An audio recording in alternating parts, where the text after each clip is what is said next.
મહત્વપૂર્ણ બેઠક મળી, જેમાં વાર્ષિક ટેક્સ બિલમાં 10% રાહત આપવાની યોજનાની કમિશનની દરખાસ્તને પરત કરવાનો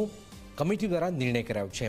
અગાઉ આ યોજના ગત નાણાકીય વર્ષમાં 3 મહિના માટે અમલમાં મુકાઈ હતી, પરંતુ યોજનાને મહત્તમ નાગરિકો સુધી પહોંચાડવામાં સફળતા મળી ન હતી, જેમાં 37 અરજી પૈકી એક જ અરજી મંજૂર થઈ, જેથી નવી આવી દરખાસ્તમાં સુધારો કરી મહત્તમ લોકો સુધી કેવી રીતે પહોંચાડી શકાય એ માટે દરખાસ્ત પરત કરવામાં આવેલી છે।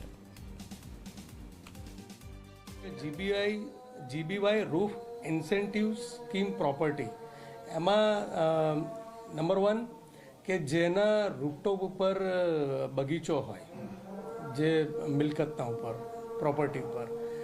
બીજું જેણે પરકોટિંગ વેલની વ્યવસ્થા કરી ને વરસાદી પાણીનો તેમાં સંગ્રહ થઈ શકે ને તેનો ઉપયોગ થાય, અને ત્રીજું કે જેણે રૂફટોપ સોલાર લગાવ્યું હોય 1 કિલોવોટનો એની મર્યાદા છે।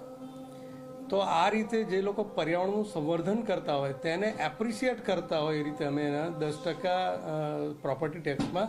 બાદ આપવાની આ યોજના છે। પણ આ ત્રણેય બાબતોને આવરી લો તો 10% માફી મળે અને કોઈ પણ એક વ્યક્તિને એકવાર આની માફી મળે। તો રાજ્ય સહિત દેશ દુનિયાની ખબરો જોવા જાણવા